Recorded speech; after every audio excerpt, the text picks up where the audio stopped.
home game for the Auburn Tigers. And for 16 Auburn seniors, their last game on this field. Jordan-Hare Stadium, a big SEC battle today as Auburn hosts number 5, Texas A&M, riding a 5-game winning streak.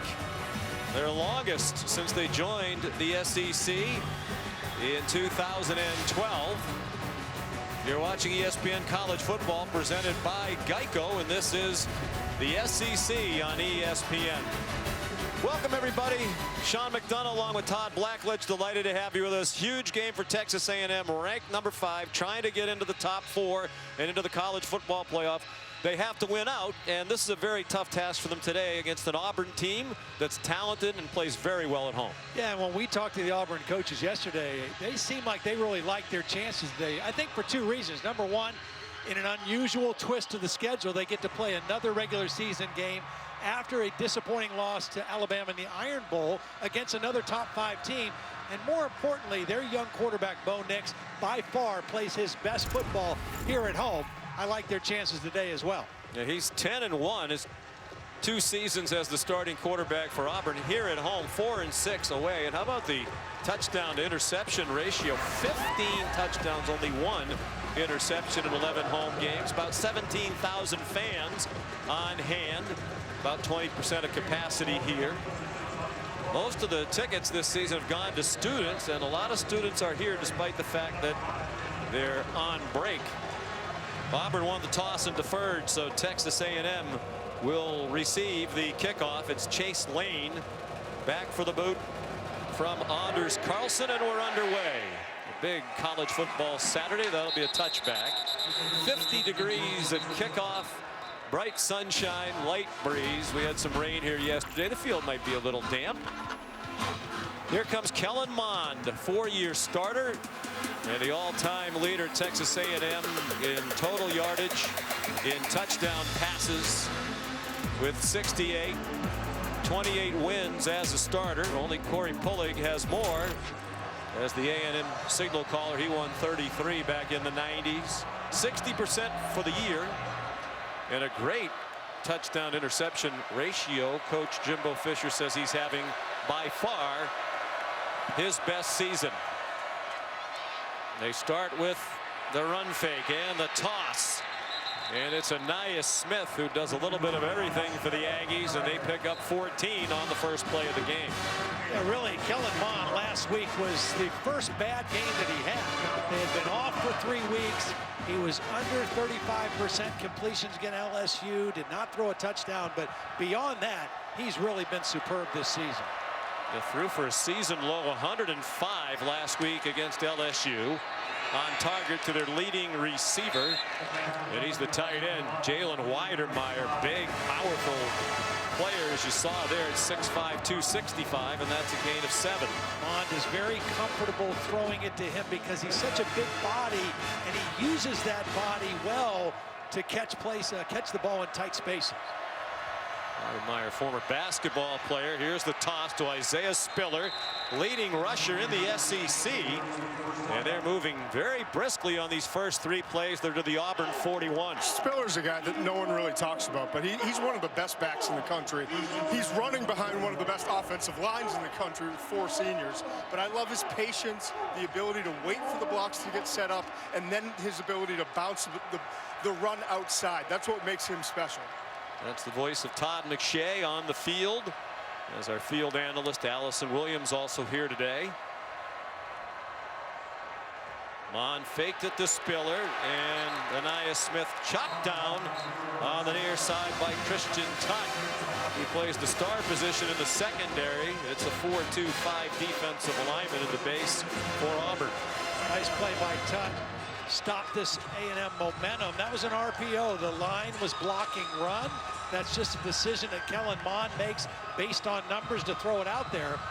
But Tutt made a nice play out in space with the tackle. Mond, a senior from San Antonio, Texas. 6'3", 217. Like Bo Nix, the Auburn quarterback, he can hurt you with his feet as well. Given plenty of time, Spiller A short completion, and then he got bounced around by Zacoby McClain and Jordan Peters. Texas A&M, one of the better teams in college football on third downs. You see the first 6 games. Now last week 2 of 16, but inside those numbers, 10 of their 16 plays on third down, they needed 10 yards or more to convert. So when they stay ahead of the chains like they've done on this possession, they've been really good on third down. Jimbo Fisher calls the plays. He said the problem last week against LSU was on 1st and 2nd down. Here's 3rd and 4. They're on the fringe of field goal range. Play clock down to 2.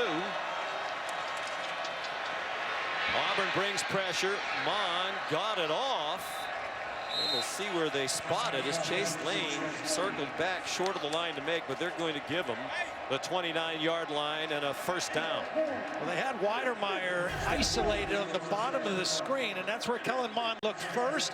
He came back to the 3-receiver side, and Chase Lane, who has really kind of started to step up in this pass offense. They've had some issues with injuries to their wide receiver position. Lane's really stepped up for him. 1st and 10 on the delay. Isaiah Spiller lost the football, and A&M recovers. As the offensive lineman Carson Green, part of this excellent Maroon Goons offensive line. He's the right tackle. He's the right tackle coming all the way to the other side of the field. So you know he's hustling to try to get to the next level to get a block. And that's the thing this offensive line does as well as anybody I've seen. Their ability to get to the next level of blocks. That's why this running game has been so good. He has more consecutive starts than anybody on the team. Green, senior from Southlake, Texas. Veteran offensive line. Left guard Kenyon Green is a sophomore. The rest of them are seniors. Nice cut by Isaiah Spiller. And he's inside the 15. And it's 1st and 10 for the Aggies. Here's Carson Green blocking at the point of attack. Here's that right tackle. Watch him get the kick out block on Big Cat. Knocks him completely out of the way. They pull the center, Ryan McCollum, around to lead. And you're seeing this A&M power run. Spiller, 6 more. And have you seen anything yet from Auburn in terms of the intensity level? You mentioned they played in the Iron Bowl last week. Ordinarily, they're waiting to play either in the SEC championship game or a bowl game, but they have some time. This is a regular season game right after the Iron Bowl. Yeah, it's very unusual. They felt like they had a great practice on Thursday, but right now the physicality of this offensive front of A&M is the difference. Very little resistance so far from the Auburn defense. Time-consuming drive. Aggies lead the conference in time of possession, almost 33.5 minutes per game. Mond wrapped up just short of the line to make. There was a drubbing at the hands of Alabama in Tuscaloosa, 42-13. We talked to Bo Nix yesterday. Said Gus Malzahn very energetic on the practice field all week. Gus said you have to take it like a man. Alabama whipped them. And he thought, as you said, playing a top 5 team would be a big help here today. This is a big game. And a flag down as they were lining up for this 3rd and less than a yard. Offense, number 73, 5-yard penalty. 3rd down. Costly mistake. You got great momentum. You're on the road. You're having your way up front. And Jared Hocker, one of those outstanding offensive linemen, a little early movement, and you go from 3rd and 1 to 3rd and 6. I think now you've got to somehow make it a run-pass option with Kellen Mond. That's what he does best, is when he's on the move and creating, and he can take off and pick up this touchdown or find an open receiver. Well, and the guy he's normally going to look for on 3rd down is that tight end, Jalen Weidermeyer. Big body. 3 wide receivers out there as well. Short set by Mond. Corner of the end zone. And it is Weidermeyer for a touchdown.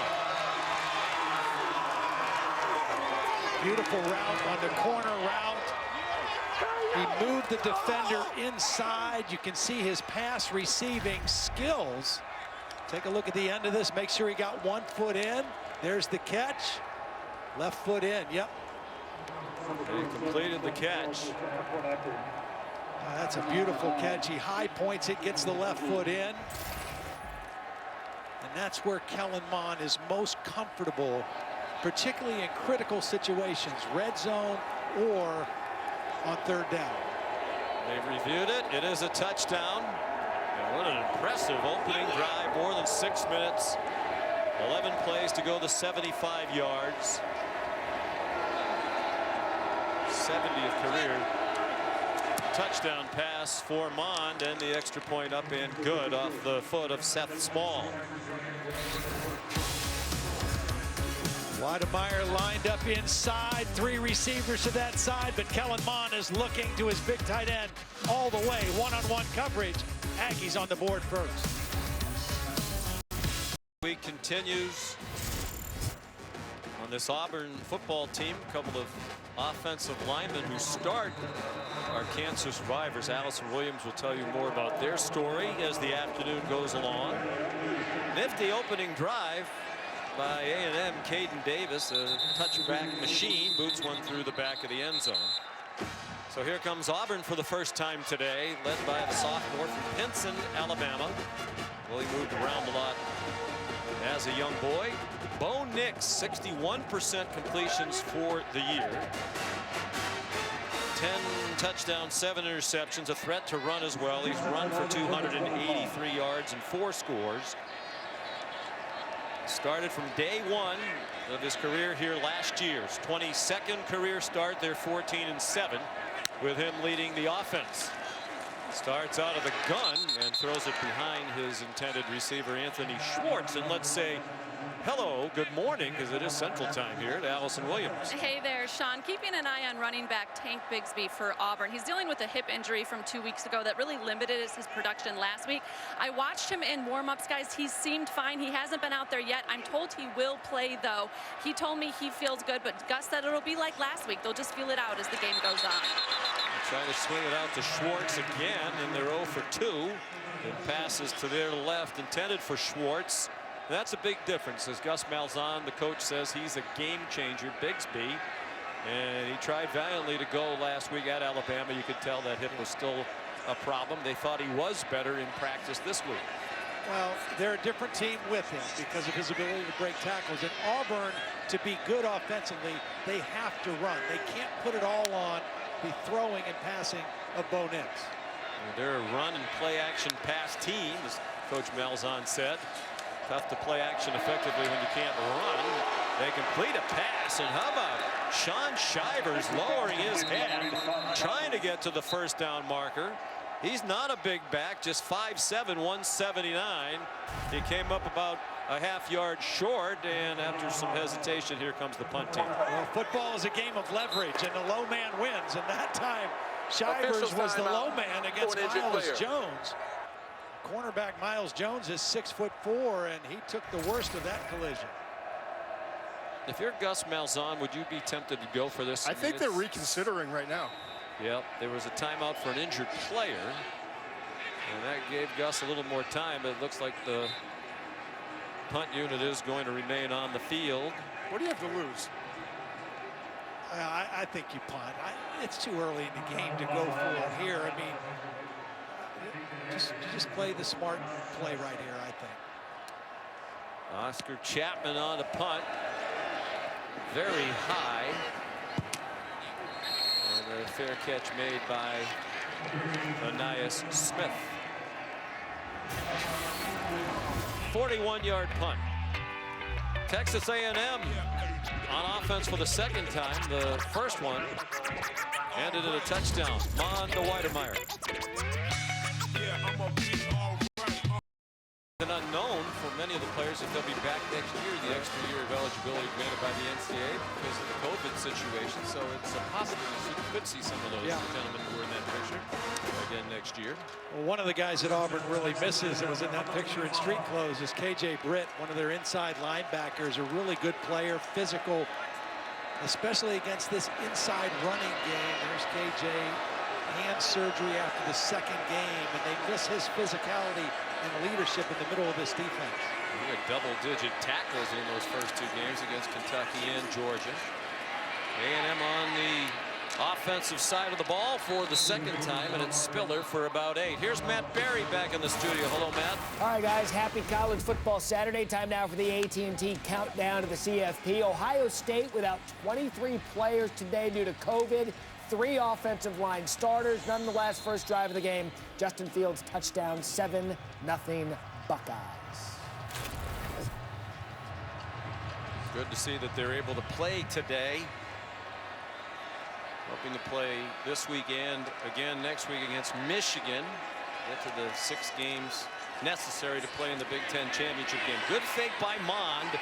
Plenty of running room, and he scampers out of bounds just shy of midfield at the 48.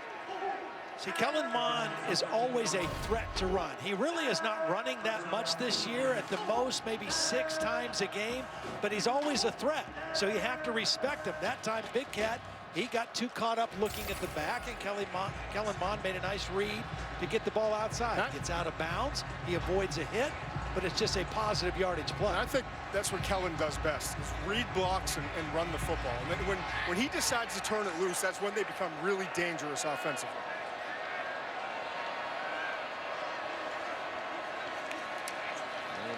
Very sharp on offense after the sluggish performance last week against LSU. On target again, Mond, now 6 for 6. That's Weidermeyer again with a first down at the Auburn 40. Moving to launch point, moving Kellen Mond this time. Weidermeyer dragging across the field, gets separation. Again, uses that big body to just shield defenders. And Kellen Mond very confident in that guy. We've seen Michael Mayer, the true freshman for Notre Dame. Kyle Pitts for Florida is the best tight end in the country. But I would put Weidermeyer in the discussion for the top 3 tight ends in all of college football. And just a sophomore.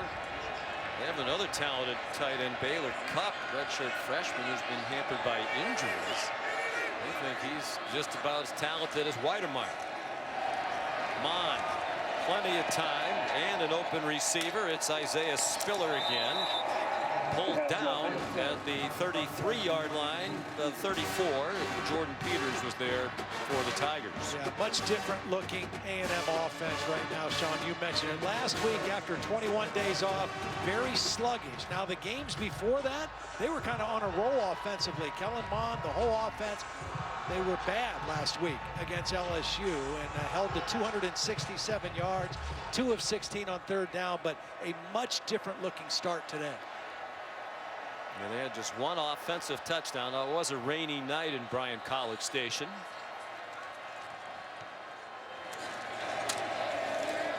Flag thrown. Spiller gets enough for the first down if the play stands. That's thrown where you would expect a holding call. It's interesting. When we talked to Jimbo Fisher yesterday, we asked him, do you think you might have an advantage or an edge in the trenches? He said, I hope so. Last year, we did not. Personal foul. Shot block. Offense number 85 and 65. 15-yard penalty from the previous spot. Remains 2nd down. Weidermeyer is improving as a blocker, but this is the problem here. Little engaged by Dan Moore, the tackle, and then the upper hit by Weidermeyer, drew the penalty. But last year when these teams played, Auburn had that defensive front of Derek Brown, a first-round draft pick with Carolina, Marlon Davidson.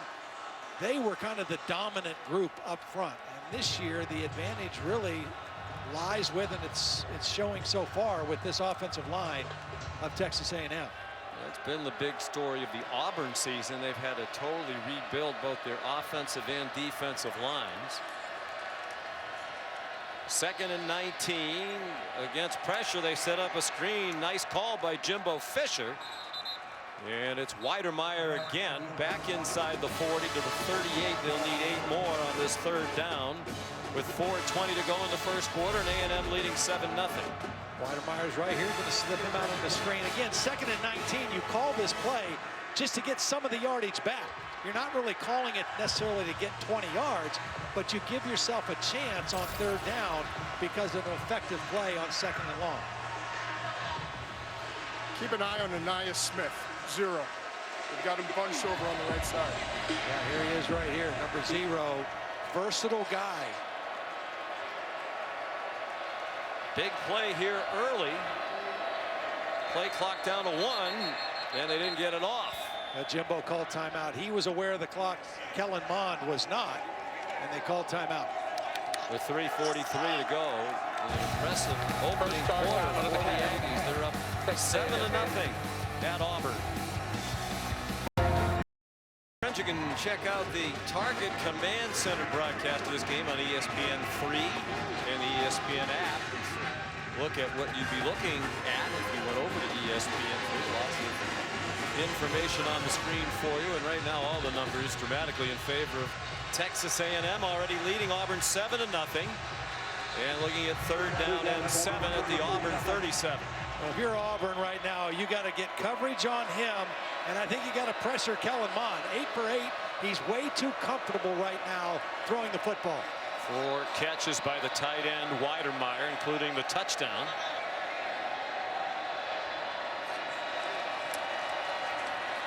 Four-man rush. Mond steps up, fires into a crowd, and it is incomplete. It looked like it was going to be intercepted, but the defender Nehemiah Pritchett slipped down, and it was very nearly a catch instead for Hezekiah Jones. Yeah, Pritchett did a great job of being in position. Holding. Offense, number 65. 10-yard penalty from the previous spot. Remains 3rd down. Don't you decline this? Absolutely. Be attempted to. It'd be 4th and 7 at the 37. Correction, Auburn has elected to decline the foul. There you go. 4th down. I'm not sure they asked Gus. I think they just assessed the penalty and Maybe they assumed asked he'd take Jimbo, it. and Jimbo said, yeah, they'll take it. But Nehemiah Pritchett was in great position there, had the sideline as an extra defender, and that was a big stop on 3rd down by this Auburn defense. They had not stopped very much to this point. Because of the struggles of the A&M offense last week, Nick Constantino, the redshirt freshman from Melbourne, Australia, punted 12 times. He had 6 inside the 20, as Jimbo Fisher said. He had his wedge game working very well. Here's another good one. Fair catch made by Eli Stove. The market at the 9-yard line. Well, A&M trying to get in the playoff. They certainly need to win out. They could use some help. It would be helpful to their cause if Notre Dame beats Clemson for the 2nd time. And if Alabama could take care of Florida in the likely SEC championship game matchup, give the Gators a 2nd loss. There's one thing in the Aggies' favor. They have a head-to-head win over Florida. College football semifinals, New Year's Day, starting with the Rose Bowl game at 5 Eastern time. Bo Nix on target. Eli Stove yanked down by Jalen Jones. Couldn't get away, but they got 7 on 1st down. Now, we still haven't seen Tank Bigsby. We heard the report from Allison that he was feeling better. The coaches thought he'd be better, but for the 2nd possession, it's Sean Shivers on the field. He looked great in the pregame. He really did. Nix with plenty of time throws into traffic, and he's lucky he got away with that one. Diving attempt to pick it off by Keldrick Carper.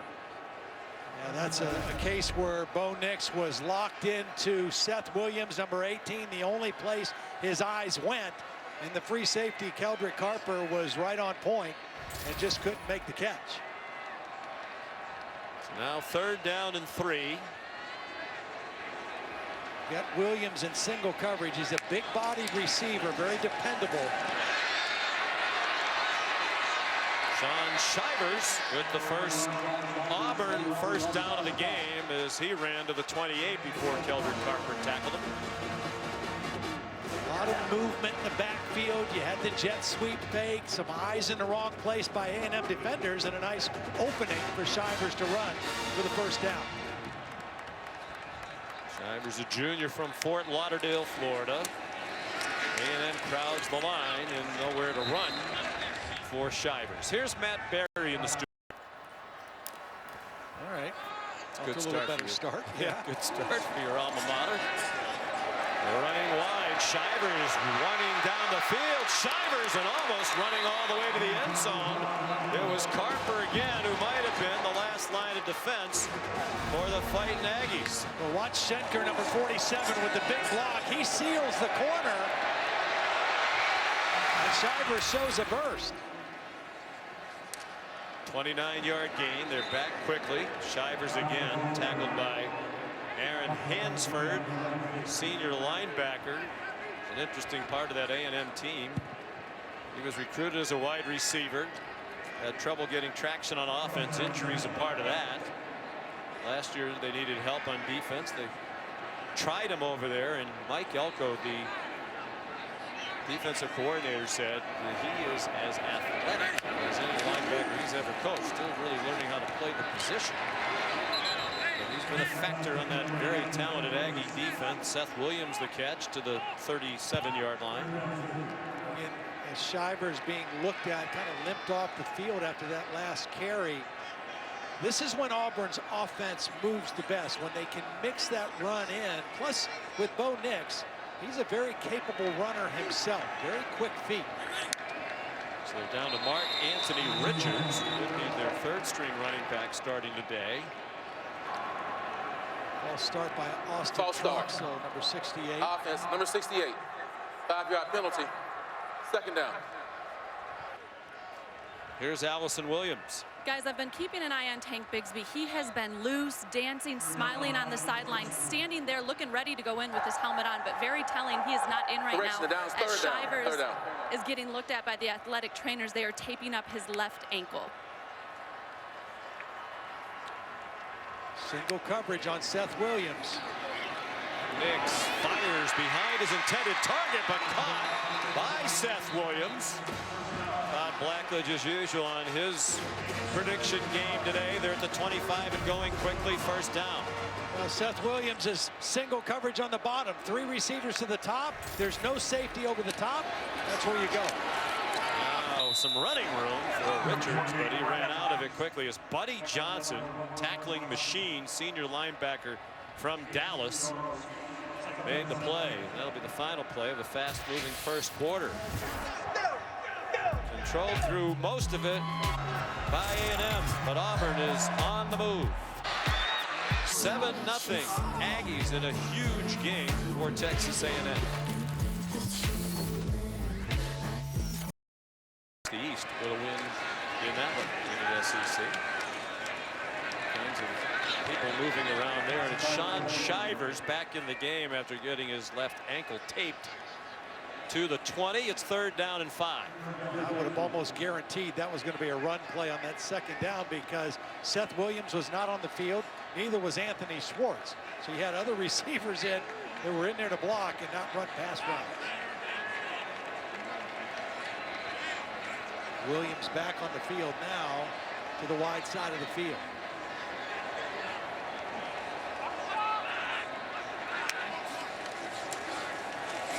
They get pressure. Bo Nix has a man wide open and couldn't complete it. Eli Stove had broken open, but Nix, with pressure coming, was off target. One of the things that we have talked about with Bo Nix, watch as he sets up. His feet don't stop moving. If he sets his feet, he makes an accurate throw because he's got a wide open receiver. But that's been one of the issues for him with his accuracy, as we see the incompletion from the progressive pylon cam. It's just 36% on throws that travel beyond 10 yards. In that one, there's just no reason for it. Just set your feet and drill the ball. We'll settle for a field goal try from Anders Carlson.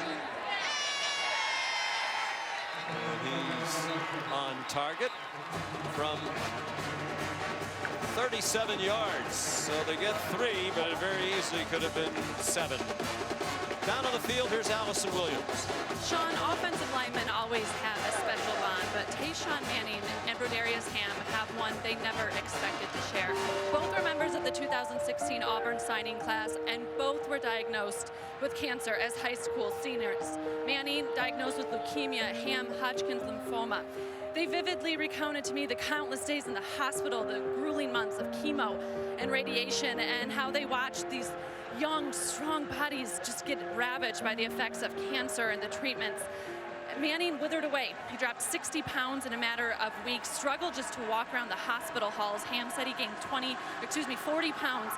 from the steroids, but they battled, they beat their diseases, and they rebuilt themselves into the SEC football players we see out there today. And they both say football was a motivating force in their fight, and they hope they can provide some hope to others who are watching at home and going through their own battles. Broderius said, I just want everyone to know that cancer is not the end. They have to have faith, and as someone so famously said, whatever they do, never give up. Well, it's a remarkable story. They're both starting offensive linemen. And as Allison says, the foundation's fight against cancer has not stopped even during these challenging times. It won't stop. If you're able, please support cancer research. Visit v.org/donate. 100% of what you give goes to cancer research. As Allison said, they were diagnosed in high school, and Gus Malzahn told both, no matter what happens, you will have your scholarship here at Auburn University.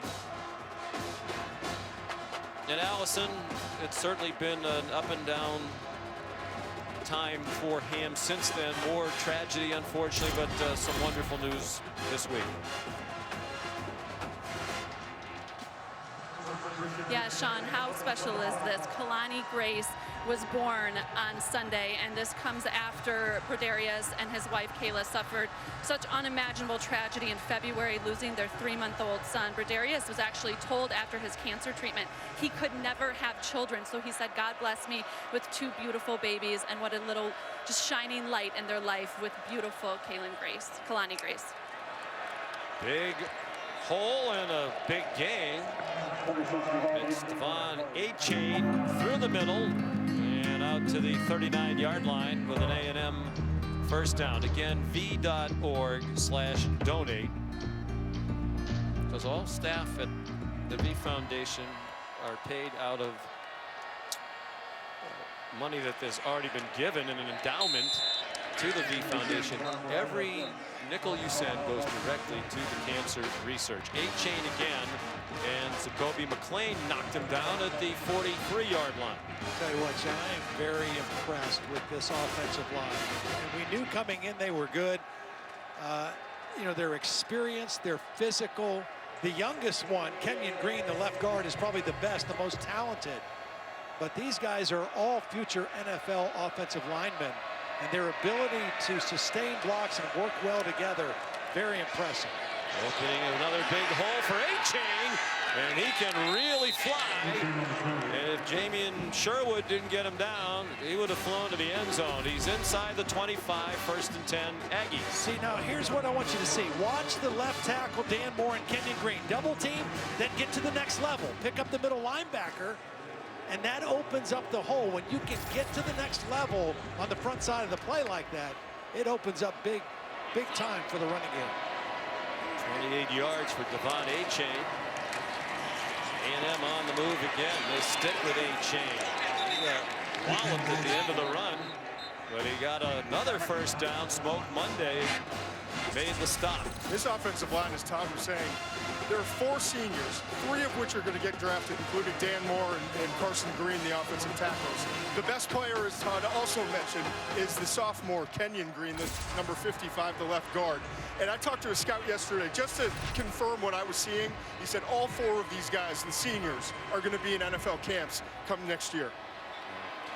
And amazing, how about this, Todd? Last year they gave up 35 sacks in 13 games. So far, in 7 games, only 3 sacks, and 2 of those came in the first game against Vanderbilt.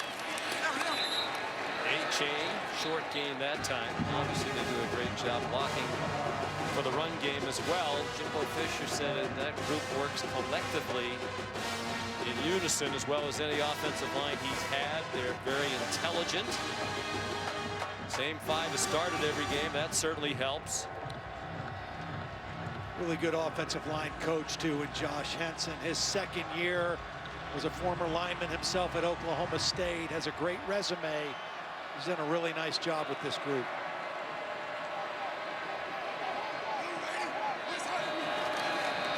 Out of the pistol on 2nd and 8. Kellen Mond, another wide open receiver. Another first down. It's Jalen Weidermeyer. See, when you run inside zone, you cut off the backside with the tight end. Here's Weidermeyer. When you run, he cuts it off. Well, now you just fake that run, and you've been running with so much success, you have to honor it. He slips out into the flat. It's an easy throw and catch for Kellen Mond. A lot of open receivers, a lot of big holes in the running game. And it feels like the Aggies should have more than the 7 points they have already. Poised for more, 1st and goal at the Auburn 6.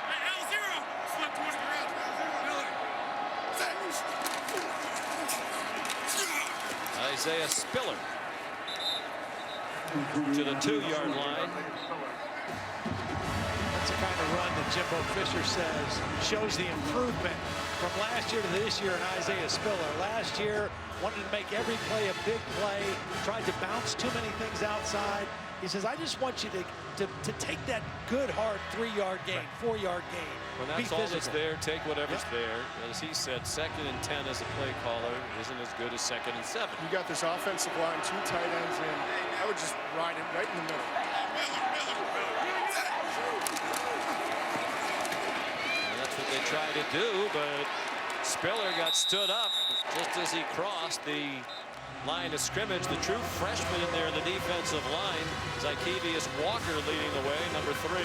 Now I think you keep the ball in Kellen Mond's hands. You give him a run-pass option, maybe just even an option. They do like to run option plays in the red zone, but I let him make the decision with his feet or with his arm on this 3rd down play. Been an excellent team when they get down close. Entering today, they've scored 19 times in their last 21 red zone trips, and 15 of those touchdowns. 3rd down and goal. Mond faked it to Spiller. He's running out of time. Just did get it off to Weidermeyer, who gets pulled down just shy of the goal line. Well, first of all, excellent job by Kellen Mond getting rid of the football. And then an even better play by Smoke Monday. Watch number 21 make a tackle on a big receiver to keep him out of the end zone. Mond gets rid of the football. Now watch the tackle by Monday. Rips him down short of the goal line to force the field goal attempt. It wasn't a guaranteed field goal attempt. Jimbo Fisher waited quite a while. Now, as you see, the field goal unit just running on. Seth Small is the field goal kicker. Take a look at this, whether Kellen Mond's knee was down before he threw the football. I thought it which was. would just make a longer field goal attempt. But probably an easier field goal attempt, just moving it back a little bit from the angle that they're The at. previous right play now. is under review to see if the passer was down prior to throwing the pass. Yep, looks like the knee was down before the ball is released. Tremendous effort on his part nonetheless. Well, we'll give you the verdict from the replay official when we come back.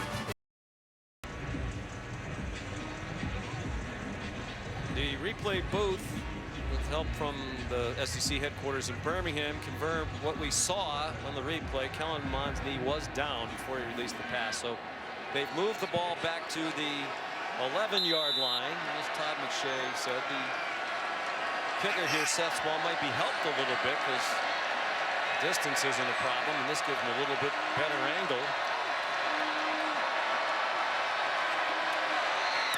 28-yard try, and he pulled it wide left. So a big stop by the Auburn defense, and a poor kick by Seth Small, who had missed only once all year.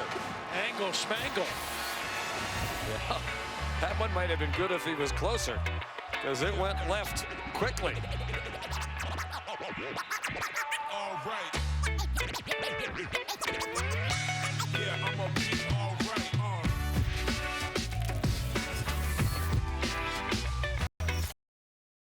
December afternoon, we're in the loveliest village of the Plains, where Texas A&M has dominated, but leads just 7-3. Bo Nix out throwing. Anthony Schwartz runs out to the 25-yard line. Here's Matt Berry. Michigan State. Halfway through the second quarter here.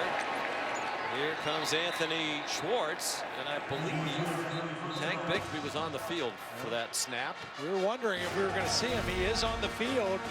Anthony Schwartz is a nifty little play. Bring him in motion, give him a little flip, fake inside to Bigsby, and that opens things up for Schwartz, who is a very dynamic player. I wonder if Bigsby was just in there to be a decoy, because obviously that was set up the whole way to be Schwartz, and certainly the defense went toward Bigsby, aware that he was in the game. Some more trickery. Nix goes down at the 39-yard line. Another trick play. They went wildcat, handed the football off to Nix. Nix, the son of an Auburn quarterback. That's Patrick Nix in the orange, along with his wife, Bo's mom, Krista. Patrick played quarterback here in the early and mid-90s. Bigsby is back in the game and not a decoy that time. It's a first down. Matter of fact, Patrick Nix's quarterback coach for much of that time was Jimbo Fisher. Now the Texas A&M head coach. He was a 27-year-old quarterback coach under Terry Bowden. That staff, of course, won its first 20 games when they arrived here in the loveliest village on the plains. Bo Nix zings one. Beautiful throw. Seth Williams still on his feet and down at the Aggie 26. This is the difference when Bo Nix sets his feet and delivers. Watch this. Watch the difference in his feet. They're set. He steps. He delivers a strike right on target to Seth Williams. He missed the touchdown to Eli Stove when his feet were drifting to the left. I mentioned how A&M has really controlled a lot of the game, but if you're an Auburn fan, you have to be thinking, well, wait a minute, we should have 7 instead of 3. Yep. They could take the lead on this drive. Here's Bigsby, powerful freshman. Gus Malzahn said to us yesterday he is special good. Now here was that play where could have been 7 on the board. He just drifted to his left, missed a wide open receiver. But just the difference for Bo Nix, when he sets his feet, he's a different passer. SEC Freshman of the Year last year. Takes off running. He's inside the 10 and down near the 5. Nice read by Bo Nix. He reads that defensive end coming up the field. That's Leal. Cuts it inside, gets a nice block on the perimeter by Seth Williams. Great field position now for Auburn. He's a tough runner, but he's also really instinctive, too. Why do you think they waited this long? I mean, if Tank Bigsby's ready to go, why did they wait till past the midpoint of the second quarter to get him into the game? I do not know. Keep an eye on this big guy right here, number 89, this big Aggies. Tight end at the left. There's Bigsby. Could not get away from Leon O'Neal, the junior safety from Cypress, Texas. Bigsby's in there, but he still doesn't look completely the way he did prior to the injury in the Tennessee game. That's 2 plays now. He's tried to bounce outside.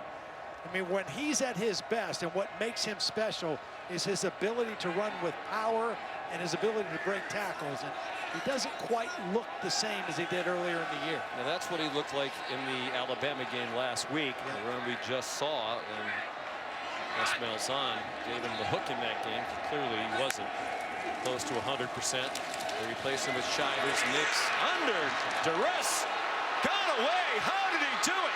Now he has blockers in front of him. Bo Nix to the goal line. What a touchdown.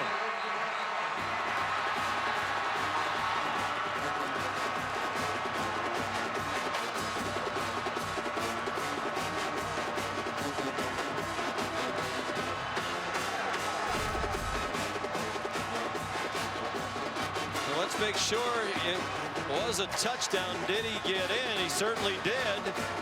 From the progressive pylon camera, great view. Well, he's looking for Seth Williams to throw right now. It's not open. Now, how he gets away is just Houdini-like. Beautiful awareness once he gets outside the pocket, picks up a couple blocks, and then extends that football over the plane. We see a lot of good plays every week, but that was different, man. That was special. It was supposed to be a quick throw to Seth Williams. That was taken away, and then somehow he avoids the sack and turns it into a touchdown. Away from Bobby Brown, who's an outstanding defensive lineman, one of the best in the conference, and powerful at 6'4", 325. The extra point is good by Anders Carlson. When we talked to Jimbo Fisher yesterday, he said Bo Nix is a better athlete than his dad. They're both great competitors. He showed his athleticism here. His 5th rushing touchdown of the season, and somehow Auburn is ahead. It's 10-7. Tigers, 3:36 to go in the half. Of Auburn University. It's the 2nd December home game for Auburn ever. They beat Alabama December of 1989. Of course, the season started late due to COVID. Auburn leads 10-7 and a fair catch made by Chase Lane of the Anders Carlson kickoff. Here's Matt Berry.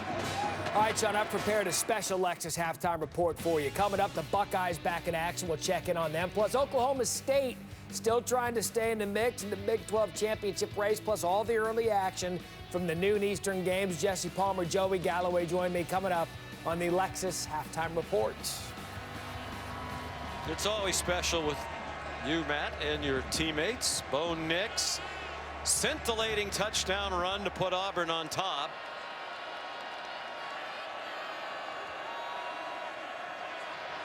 Here comes Kellen Mond and the Aggies starting from the 25. And here they go again. They've been moving the ball at will, it seems, but still just the 7 points. Smoke Monday made the stop after a 15-yard pickup. Well, watch Kenyon Green, this left guard. I mean, he is just so powerful. Again, probably the most talented on this offensive line group. Just takes his man about 7 yards deep into the backfield, and Spiller just running right behind him.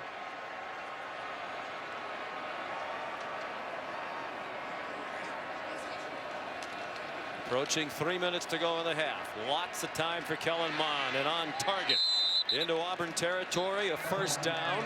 It's Hezekiah Jones.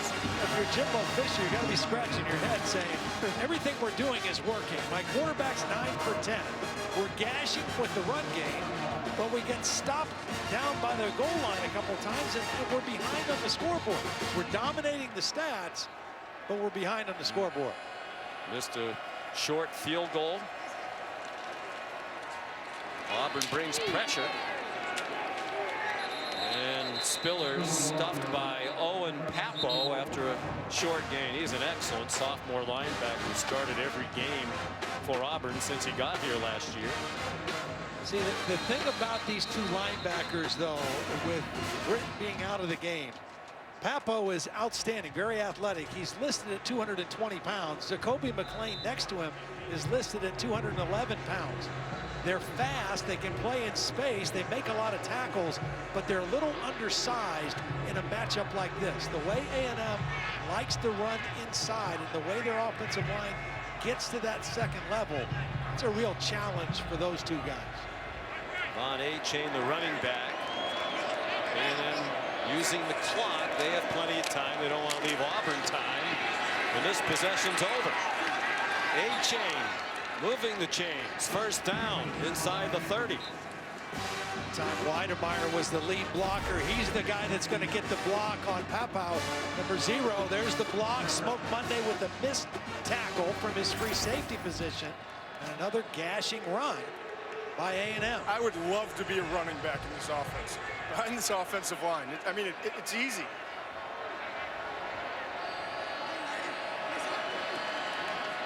Minute and a half to go. Mond, a strike.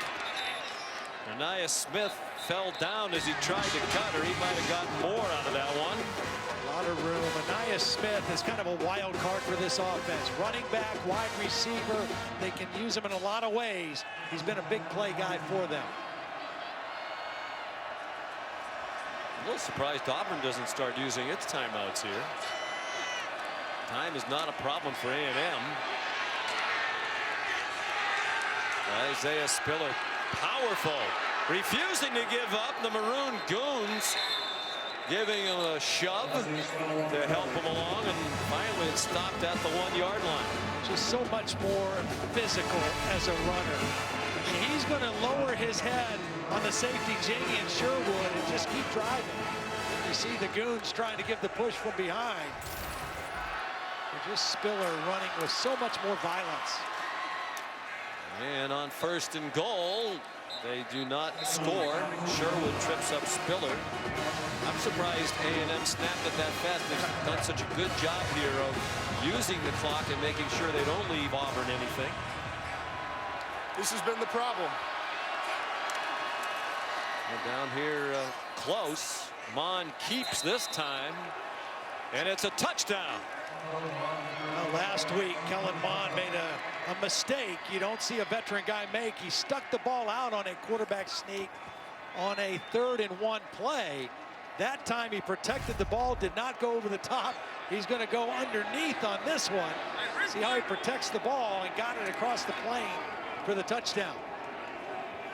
His 2nd rushing touchdown of the season, and it is the 17th time in his career, 17th game, that he's had a rushing and passing touchdown in the same game. Most among the active SEC quarterback. Very impressive drive after falling behind in the ball game. Kellen Mond directing the offense, running and passing right down the field to now take the lead again. Small adds the extra point. Jimbo Fisher, not only a terrific play caller, but very good at managing the clock in game situations as well. Just 24 seconds left in the half for Auburn. One of the great games of this college football season against Notre Dame. The Aggies, their fans hoping somebody knocks off Clemson. It's possible for the Aggies to move into the top 4. Of course, they have work to be done here today. They've just taken a 14-10 lead. It was Auburn that had the lead after our Liv Moss moment, brought to you by Taco Bell. Just unbelievable individual effort by Bo Nix, and he's going to pick up a couple blocks at the end of the play by Luke Deal, number 86, and Sean Shivers. But tremendous individual effort by Bo Nix that got Auburn the lead momentarily before that last possession by the Aggies. Especially a 5-yard touchdown run. They ran all over the field. Bigsby out to the 33. Auburn has 3 timeouts left. Looks like they're going to take them with them to the locker room. They'll get the ball to start the 3rd quarter, but I agree, Sean. They could have stopped the clock, and even if A&M scores, give themselves a chance here at the end of the half. But Gus Malzahn choosing to take him to the locker room with the first half. and try to start the 3rd quarter with the football on offense. Well, at the half, 14-10 Auburn, 174 rushing yards in the first half, the most for A&M in 3 years under Jimbo Fisher. Now to the studio for the Lexus halftime report. Sean, thank you. It is time for the Lexus halftime report. This is the SEC on ESPN. Regular season winding down. Huge game, particularly Texas A&M, number 5 in the country, trying to get in the top 4 in the college football playoff. Leading Auburn 14-10 as we head into the 2nd half. Here's today's hardest working player, brought to you by Duluth Trading Company. A lot of players working hard to get the A&M running game going. Yeah, 174 yards rushing, 3 different running backs. We've talked about the offensive line, but it's also wide receivers and tight ends doing a great job blocking. This is an Aggie team that coming into the game was averaging 185 yards per game. They were almost at that point in the first half. Just outstanding blocking all the way across the board for this A&M offense. Most rushing yards in the first half in the 3 seasons for Jimbo Fisher as head coach. 174 yards, just a 4-point lead. The 2nd half kickoff from Caden Davis is a touchback, so Auburn will have the ball first. And you know, it's really hard when you look at that first half. Right. You know, Auburn fans could feel like their team should be ahead, and the A&M people probably feel like they should be further ahead than they are right now. Yeah, well, you know, I think we're going to have a good ball game all the way through. I think it's going to be very competitive. You know, for A&M, they talked to us about being good on first down. They were great on first down in that first half. They average almost 7 yards a run and 9 yards a pass. As we take a look at Auburn with the ball first here in the third quarter. Bo Nix comes out with a play-action pass. Now scrambles away from some pressure. Look at him go again. Bo Nix almost got to midfield. He had a spectacular touchdown run in the first half, and that was an electrifying play to the 47-yard line. Well, DeMarvin Leal, number 8, really did a great job of pressuring the quarterback, but Bo Nix shows his niftiness of foot and turns that into a big play. 22-yard play. He flips it to the speedy Schwartz, world-class sprinter. And he's all the way down inside the Aggie 30. Second time we've seen this play, the little end around where they flip it to him. And you see that speed when he gets to the edge. He doesn't play every play. He's not on the field every offensive play. When he's out there and he gets the ball, special things happen for Auburn. He had a career-long 57-yard touchdown run on a reverse last year at Texas A&M. Nix, the handoff fake and a loss of 2 as he got dumped by Buddy Johnson. Here's Allison Williams. Well, another great play by Bo Nix with his feet here in the second half. And I asked Gus Malzahn about that touchdown in the first half, and he said that's what it takes to beat a top-5 team. You need great players to go out there and make great plays. And speaking of great players, I asked him about Tank Bigsby. He said the running back will be available, and they're going to try and get as much as they can out of him. It's just a matter of how much he has to give. Sean Shivers at running back now. They give it to him. He has some room, and he's chopped down at the 23. Nice tackle by Leon O'Neal, because there weren't many white shirts left behind him. Really nice job by the center, Nick Brahms, number 52, in the middle of that offensive line for Auburn. Now, this offensive line had to be completely rebuilt. Brahms was the only real returning starter or guy with a lot of experience. Without their starting left tackle, Alec Jackson, got hurt a couple weeks ago.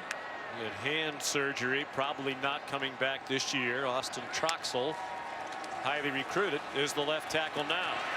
Nix pulls it down again, gets the first down, dives head first inside the 18-yard line. Well, all of a sudden here to start the third quarter, we've seen a more aggressive run-in. Bo Nix.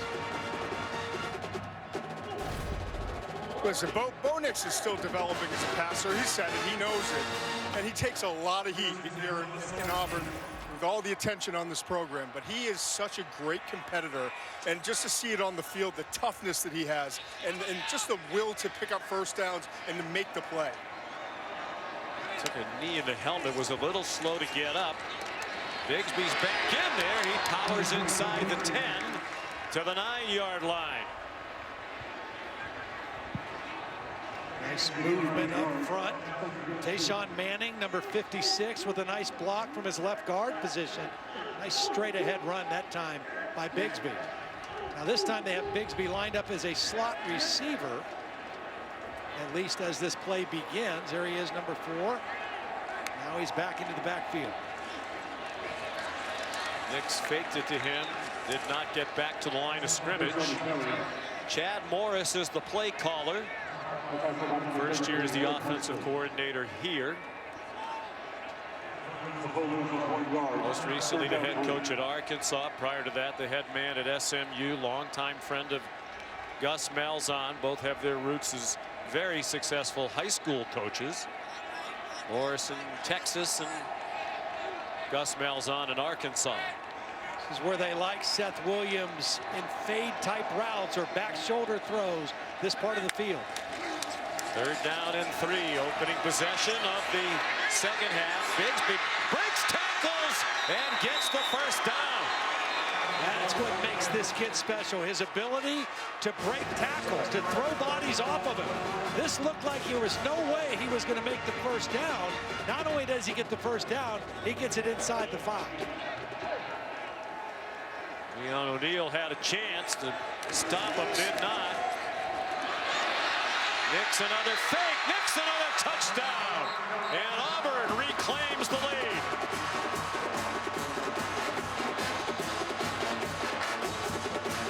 What kind of an effect does does Bigsby have on a defense? A big effect. Watch these defenders right here. Their eyes are on number 4. Bo Nix keeps the football, gets a block from his tight end Schenker, and gets in the end zone. Auburn, impressive opening possession to start the third quarter. 2 rushing touchdowns for Nix. Anders Carlson the extra point.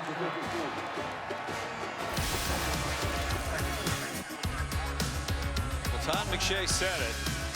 The competitiveness in Bo Nix just jumps off the screen as you watch this one from the Progressive Pylon Camp. 17-14, a good one on the Plains.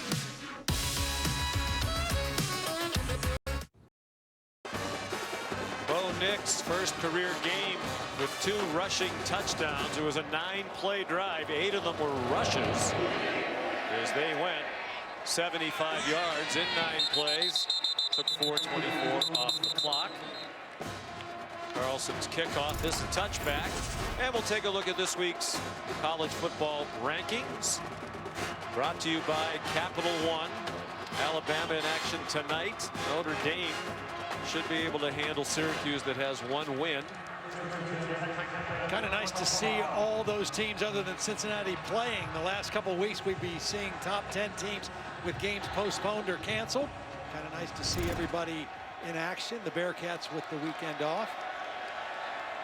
There's one thing working in A&M's favor. They're number 5. They do have a head-to-head win against Florida. And on the first play from scrimmage of the second half for the Aggies, it's Isaiah Spiller to the 29-yard line. But Florida is likely to have a head-to-head opportunity against Alabama. I think it was huge, though, that the committee put A&M ahead of Florida. Because a lot of people, including myself, have thought that Florida has played better recently. But the head-to-head is so important. Well, and I think, Todd, the other thing is I think most fans, they think of offense, right? And they think of Kyle Trask and the year he's having. Kyle Pitts. Right. And they don't realize that A&M maybe is the more complete team. They were that day in College Station, Bryan College Station, and they've been the best defensive team in the league. Spiller again. He's within a yard of the first down. It'll be 3rd down and 1. Ironically, they become huge Alabama fans. Alabama knocks off Florida. It's not a foregone conclusion yet that Florida will be in the title game, nor is it clinched for Alabama in the West, but that matchup seems likely. They hope that Florida gets handed its 2nd loss of the year by Alabama. Christian Tutt makes the tackle, but Mond has run for the first down. Really great decision by Kellen Mond because he's looking for Weidermeyer, the tight end. Watch Weidermeyer come in motion. That's where he wants to go with the ball right away. Auburn very clued into that. They had great coverage. Smoke Monday had him covered, and Kellen Mond makes a nice decision to run for the first down. He's rushed for 15. Spiller is 87. A-Chain 74 yards rushing on just 6 carries.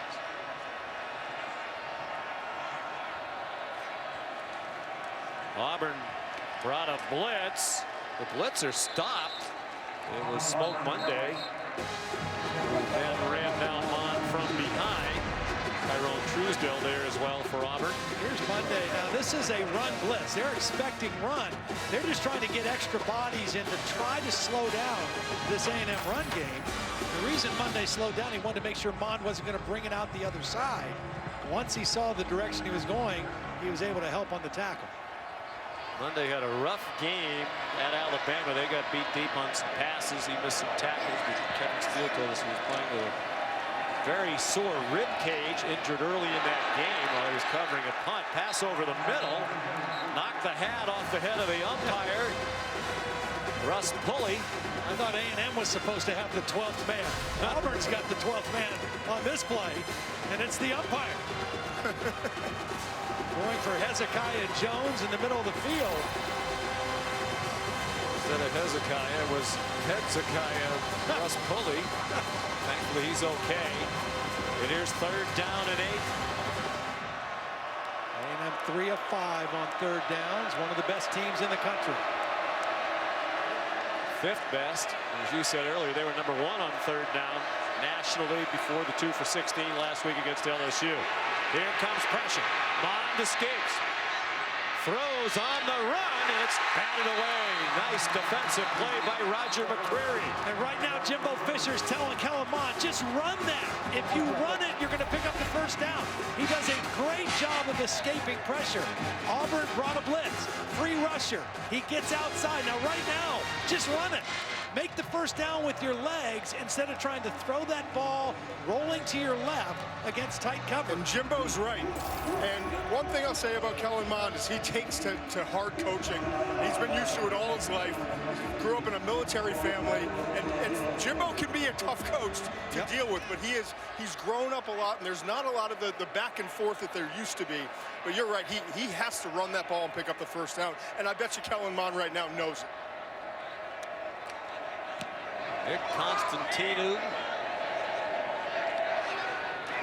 This punt is handled by Eli Stove with a fair catch.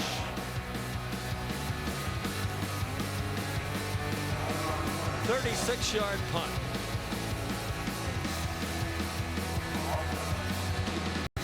Jordan here, where Auburn has a 3-point lead over Texas A&M, the 5th-ranked team in the country. And we know the first part of pulling off an upset is believing you can pull off the upset. And we got the sense yesterday in talking to the Tigers, they truly believe they have what it takes to beat the 5th-ranked Aggies. And that belief has only grown throughout this game. There has been a buzz on the sideline. And when Auburn just reclaimed the lead, they were all yelling, we are going to do something special out here today. We know how good Bo Nix is at home, 10-1 as a starter at home, and they are starting to gain that momentum here in this game.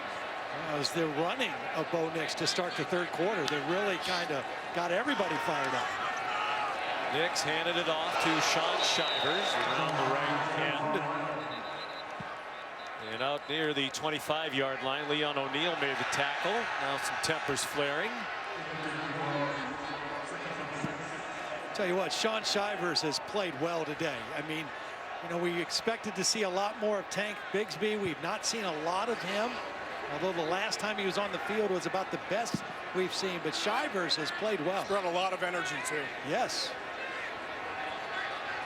It's just hard to understand their usage of Bigsby. I mean, if he's good enough to go, they just want to use him in certain situations. Nix got it off before the rush got to him. Eli Stove managed to get enough through the tackle of Buddy Johnson to pick up the first down. One of the things that I think that Chad Morris has really brought to this offense, he's been very creative, and they're distributing the football. I mean, Bigsby's back on the field now, now he's coming off, but they are getting the ball to a lot of different people. I think that's part of the imprint of Chad Morris on this offense. 1st and 10. Here comes a blitz from A&M. Buddy Johnson through the middle. Now he's trying to run down Shivers from behind. And Sean tripped up as he crossed the 45-yard line. Buddy Johnson can really run, and he's in pursuit along with Leal. And Shivers does a nice job of just outrunning him, because both those guys can run. They're both athletic. Shivers gets to the edge and turns it into a positive game. Officials timeout for an injured player.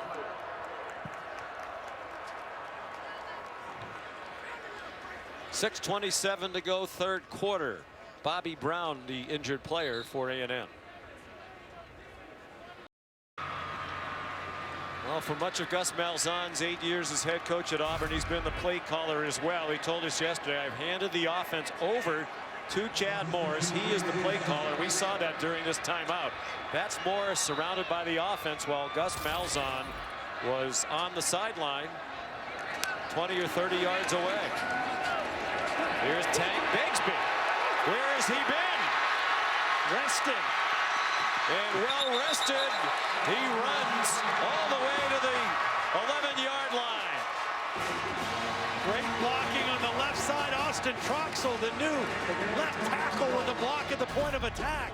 And then watch the cut. Puts the left foot in the ground, back to the inside, breaks a tackle.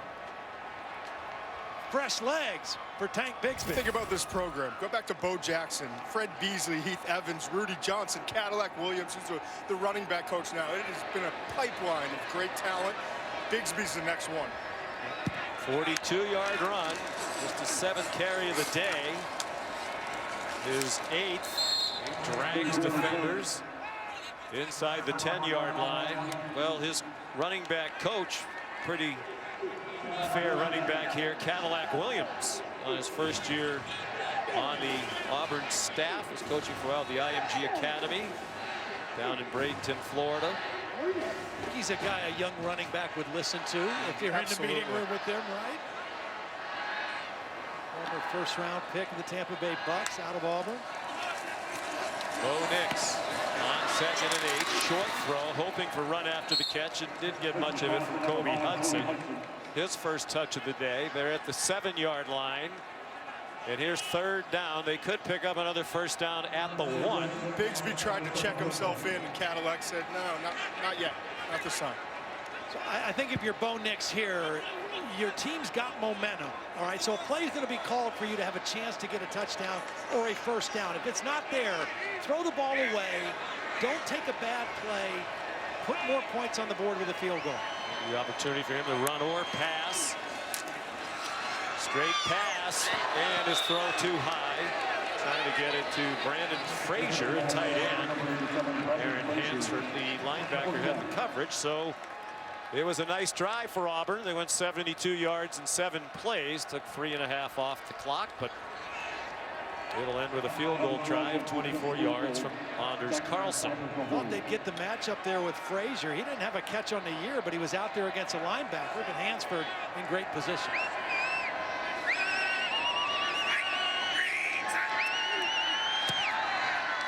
Tip shot for Carlson, and it's good. And the brothers Carlson, his brother Daniel had a terrific career as the place kicker here, and is now kicking for John Gruden and the Las Vegas Raiders. They're on their way to becoming the highest scoring kicking brother tandem in college football history. They're going to pass the Aguayos of Florida State, Drew and Chris Brown, who both picked at Nebraska. Time? Well, I should have left that for the Affleck trivia question. I don't think you would have gotten it. I know you're going to get this because I know you and McShay and Allison Williams all cheated last night. Actually, Allison, because she prepares, knew the answer and told you guys, you want to know the given names for Tank Bigsby, Big Cat Ryan, and Smoke Monday. Tank's nickname given to him by family members when he was young because he liked to run everything over like a tank, and that has stayed with him. Yes. Through adolescence and into adulthood. His given name, Cartavius. Big Cat Brian is Marcavius, and Smoke Monday is Quindarius. As announcers, we like that they go by the nicknames. Yes, much easier. It's tough to beat Smoke Monday, though. Smoke Monday is a very cool That's name. got to be top 3 in college football. Tank is the perfect nickname for this tough running back. Carlson's kickoff, touchback. Catch made by Elaine. He was in the end zone. There's Smoke Monday. He's had a really good year. As you mentioned, he got banged up on the very first punt return last week against Alabama, injured his ribs. He didn't play as physical as he had been playing the rest of the year, but he looks good today. He's been one of the leaders in the back end of this defense.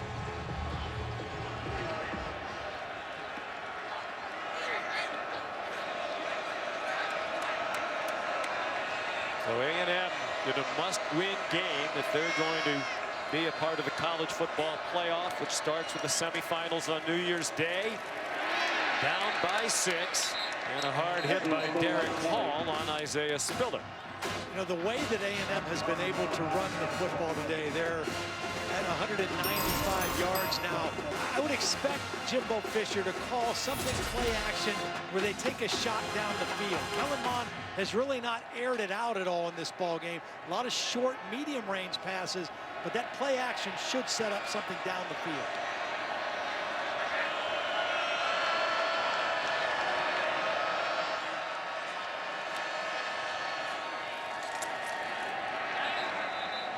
Anais Smith, sophomore from Missouri City, Texas. Versatile player. Second leading rusher, second leading receiver. They can line him up as a receiver or as a running back. They needed a more receiver. Their best receiver coming back, Jamon Osmond, opted out before the year began. He had 66 catches last year. They lost Caleb Chapman, who was one of the heroes of their win over Florida after 3 games with an ACL. Cameron Buckley, injured in the preseason.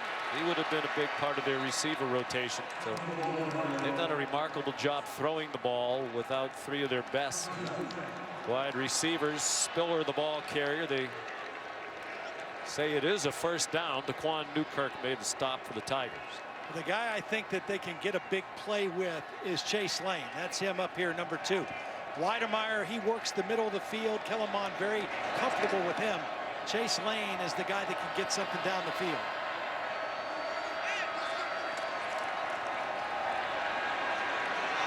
Mond, after nice execution of that fake, his pass is incomplete. Spiller was open.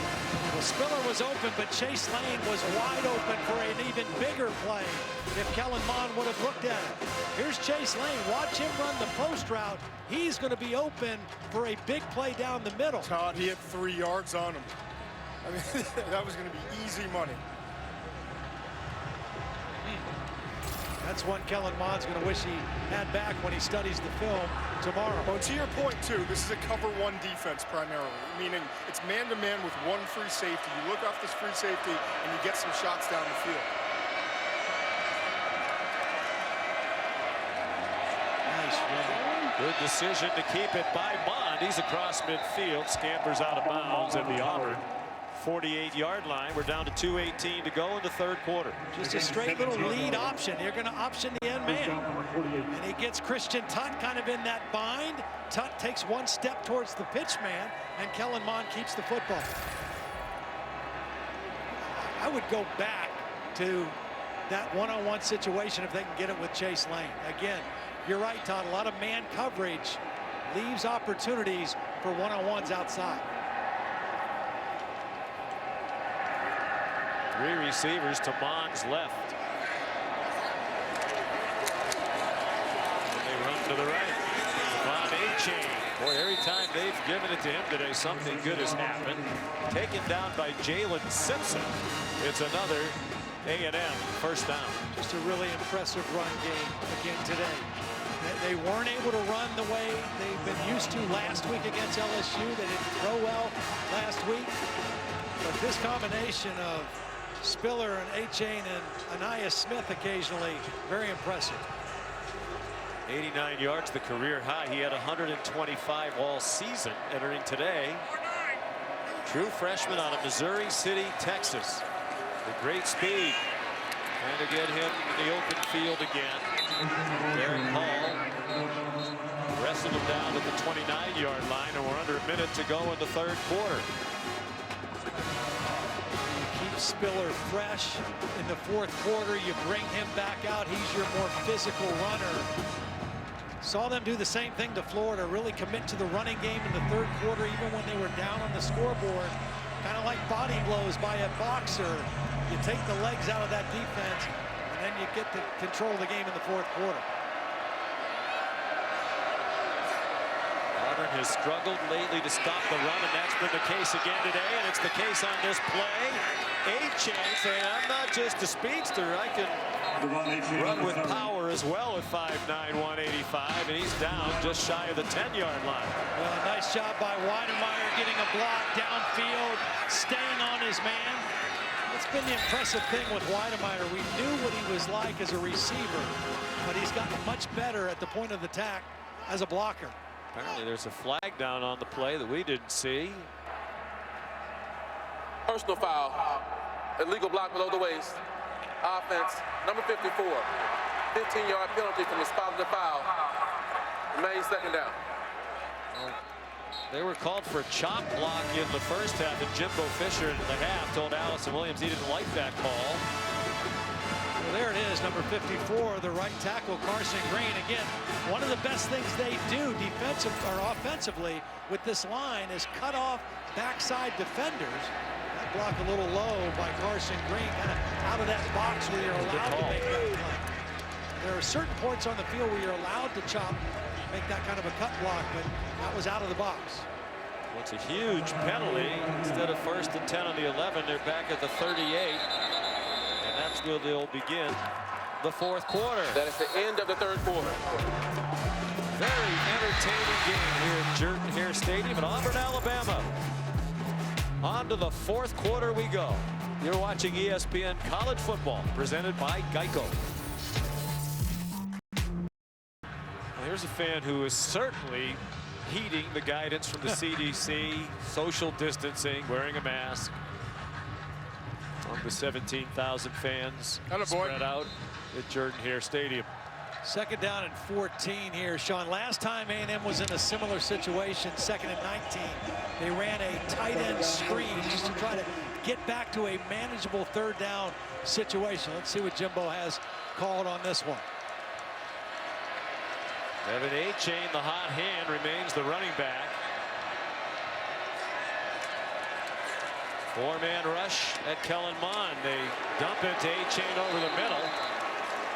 And he's down at the 35. They are in field goal range. Be about 52 from here. Well, that was a great play by Papo because that was a middle screen. The same idea, but he cut underneath the block and made a great play. Jimbo said that Caden Davis, who's not their normal kicker, Seth Small is, could go from 54. So clearly they just want to go for it here. Try to get the 1st down on 3rd and 11. They don't get all of the 11, at least make it a more manageable field goal situation where maybe they could use their regular kicker, Seth Small. Mond felt pressure from behind, on target, and a diving catch made for a 1st down by Chase Lane at the 20-yard line. Really nice catch by Lane going down low. This is another one where Kellen Mond probably could have run and maybe got the 1st down. Tough throw across his body, but an excellent effort going down low by Chase Lane to get his arms underneath the football. And I was the only one in the building who thought that was 4th down. They may want to take a look at this one. Yeah, the crowd is booing because they think it wasn't a catch. It looked a little bit like that ball bounced on the ground. The replay booth is not stopping the action. So on we go. Mond down the seam, deflected and caught for a touchdown. Weidemeyer has it after it looked like it was going to be intercepted by a disconsolate Zacoby McClain.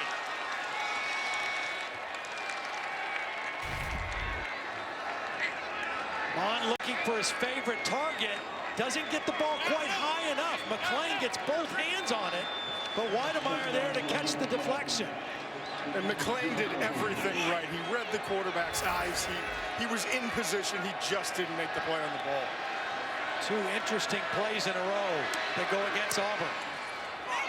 Low extra point is good by Seth Small. Playing junior linebacker from Valdosta, Georgia, does have 1 career interception and should have had his 2nd. Here's the catch by Chase Lane. Did this ball hit the ground and bounce back up into the receiver? A little hard to say. And then right after that, a near interception turns into an Aggie touchdown.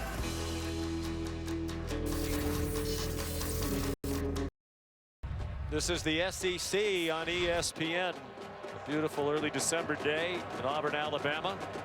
Just had our 4th lead change of this game. Texas A&M with its 3rd 75-yard touchdown run of the day. Or touchdown drive of the day, rather. Has taken a 21-20 lead. Eli Stove bringing the kickoff back, and he nearly broke it down at the 32-yard line. Here's today's More Driven Moment, brought to you by Goodyear. Well, Bo Nix has really inspired this offense with his nifty running ability. 8 carries, 59 yards, and a pair of touchdowns. This one spectacular in the first half, but he started the 3rd quarter with another elusive run. And just his competitiveness and his fire and his willingness to run has made a huge difference and is the reason why Auburn is right in this football game. That was his 2nd touchdown run in the 2nd half. On first down, Shivers forced to cut it back, and he's down for a loss of a yard. Well played by Keldrick Carper. A&M's had 3 75-yard touchdown drives. Auburn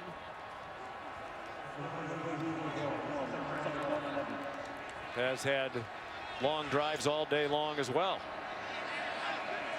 They've had 4 drives in which they've moved the ball 70 yards or more. They've had a couple where they've settled for field goals. Nix couldn't find anybody deep. Gets ahead for a couple. It'll be third down and a long 8.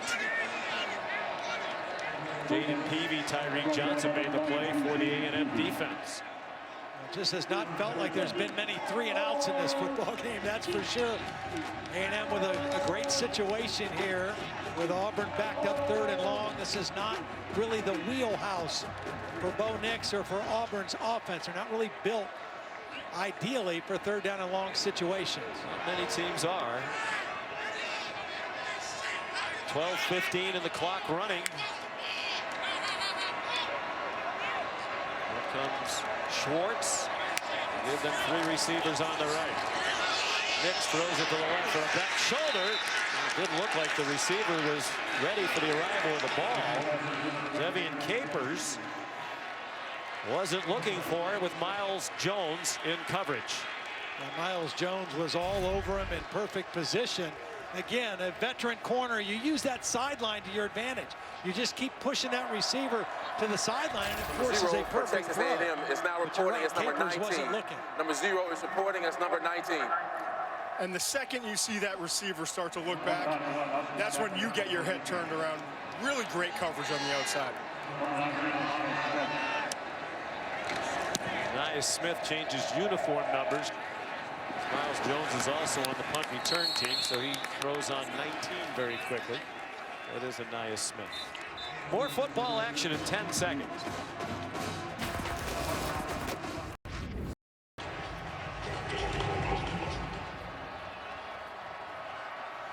With the run by Spiller, he's over 100 yards rushing for the 5th time in the last 6 games. They stick with him, and he gets knocked back short of the line of scrimmage. Tyrone Truesdell, Jimbo Fisher said he thinks he's the best player in that front 4 for Auburn's defense, made the stop. That's 10 career games now with 100+ for the sophomore from Spring, Texas. They've won the first 9 when Isaiah Spillers rushed for 100. He was tremendous in their big win over Florida. 27 carries, 174 yards, and 2 TDs in their 41-38 victory over the Gators. Alan Mond called a culture-changing victory. They haven't lost since that game. Weinermeyer, another first down. He's across the 45, pulled down by Spoke Monday. Put him in the slot, and he becomes like a big wide receiver. He's a good route runner. He pushes to the inside on Monday. It's hard to play man-to-man from off coverage against a guy that big. Can't get your hands on him, can't get your body on him, and that's an easy throw for Kellen Mond. And I love the fact that he transitions upfield so quickly after the catch. His 7th catch of the day, 39 for the year, leading all SEC tight ends. Option, Mond keeps it, good idea, first down, 41-yard line of Auburn.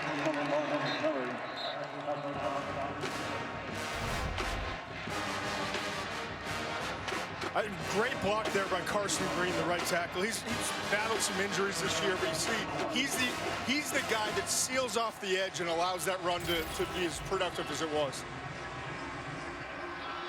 A&M 267 yards rushing now, and really going to try to impose their will on this defensive front of Auburn here in the final 9.5 minutes. Auburn the previous 2 games had given up more than 5 yards per rush to the opponents, and getting gashed again today. Mond kept it that time and got whacked by Zacoby McClain. Probably still kicking himself that he didn't have that interception. That was a huge play moments ago. Todd alluded to it earlier. They've got to take a shot deep at some point. This is a cover one defense, a lot of man-to-man with one free safety in the middle. All these corners are squatting, meaning they're only giving up 3 or 4 yards because they know everything is a short game. At some point, you got to take a shot vertically. And see, now this time Monday is up on Weidemeyer. You've got to try to get a body, some hands on him at the line of scrimmage. Play clock at 2. 2nd and 11. They do throw a deep ball to an open man. Smith inside the 5-yard line.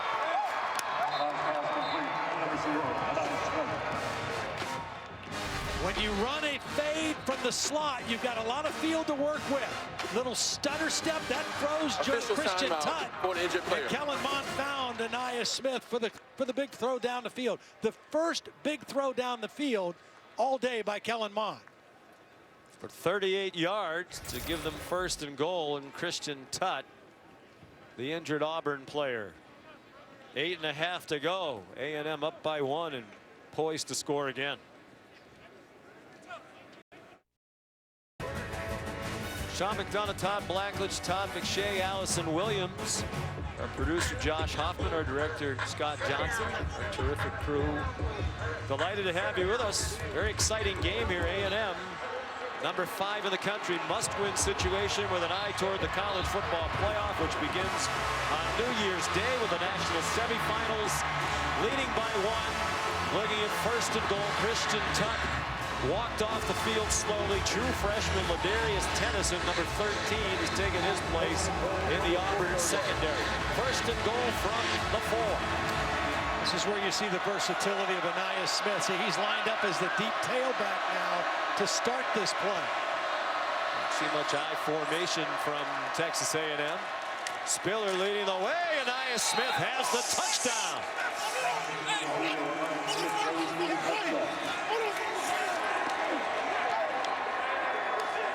Isaiah Spiller becomes fullback on that play. I'm sure he's not used to doing that easy either, but watch the left side of the line and the lead block by Isaiah Spiller. And Anaya Smith just falls in right behind him for the power touchdown for A&M. Well, you've talked about it, as is Todd McShay, all day. That offensive line is terrific. Left guard Kenyon Green is really special. And here's Small to give them an 8-point lead.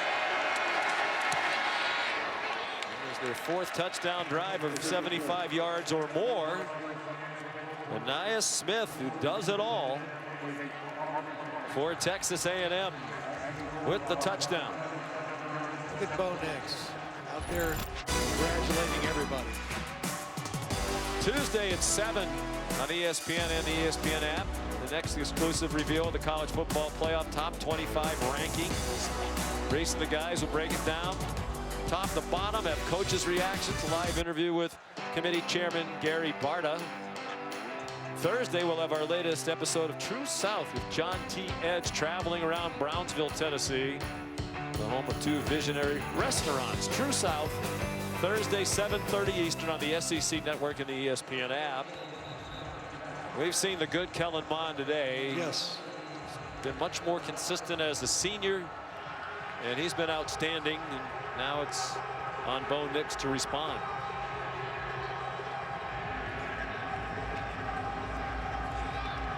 First national semifinal from the Rose Bowl, 5 Eastern time on New Year's Day. That's as it should be. These playoff games should be on New Year's Day. That's a college football day. Well, you know, the very first year of the college football playoff, that's what it was. It was a Sugar Bowl early, and a Rose Bowl on January 1st. A great way to start the playoffs. We'll be back at it again that way this year. I can't wait, man. You know, we had no idea if that was going to happen. Caden Davis, the touchback. Nix starts from the 25 after we check in with Matt. Well, not only was it important for the Buckeyes to play the game, they need to play more games. I think important that they be impressive in doing it too. They haven't been as dominant as some thought they would be this season. Tank Bigsby gets the call on 1st down for Auburn and gets 2. Yeah. We're off to a good start today. I think if you're Auburn right now, Sean, the guy that has to step up for you is Seth Williams. I mean, he is your best receiver. He's the guy that's been your most consistent playmaker over the last couple years. Only 3 catches for 31 yards. He's got to step up in this situation for Bo Nix.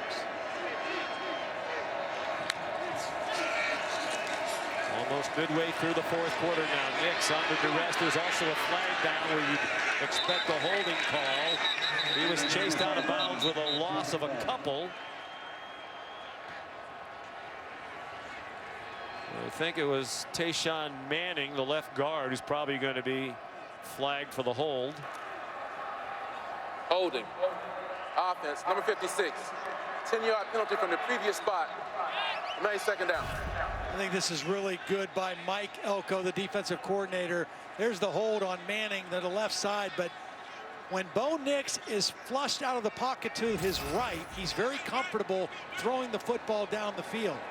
When he goes to his left, he's more likely to run than he is to throw. I think that time they were designed to force him to the left.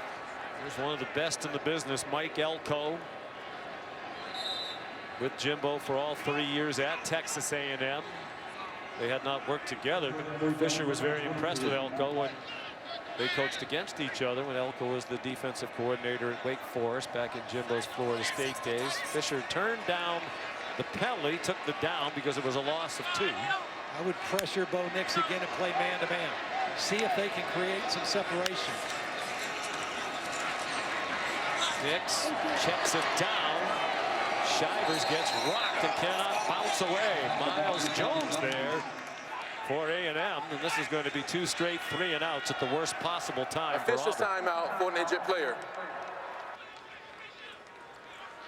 It's Brodarius Ham, who's been fighting through some knee injuries in recent weeks, in pain again. Game for a rematch with Notre Dame. Here's Oscar Chapman to punt. And a good one. Fair catch made by Anais Smith. So obviously Miles Jones wasn't on the punt return team that time because Anais didn't have to change his uniform. Auburn right in the football game, but a couple miscues, couple almost. Could have been a touchdown there to Eli Stove. A little bit of the overthrow, and then on the other side of the ball, Jacoby McClain with a sure interception that resulted in a touchdown for Texas A&M. And they're so good at managing the clock. A&M already has an advantage of 11 minutes, 5 seconds in time of possession. And, you know, Jimbo will try to use as much of the clock as he can. Isaiah Spiller, a short game. Jacoby McClain, the tackle. The key for A&M today has been their success running the football on first down. They have run it primarily on first down, and they've averaged close to 6.5 yards per play on first down. That just allows them to just stay on schedule throughout the game. Behind those Maroon Goons, as they're affectionately known, the offensive line, Texas A&M a season high, 271 yards rushing. They had 264 in their win at South Carolina November 7th. 6 minutes to go. 4-man rush. They don't affect Mond. He dumps it off short, incomplete for Jalen Weidemeyer with Jamie and Sherwood there to break it up. Clock should not be going. That should have stopped on the incomplete pass right away. Just a little drag route. Weidemeyer's been the target. Nice clean hit by Jamie and Sherwood. Knocks the ball loose. Weidemeyer slow to get up after that hit by Sherwood. Big 3rd down play upcoming for A&M, up by 8 with 5:48 to go.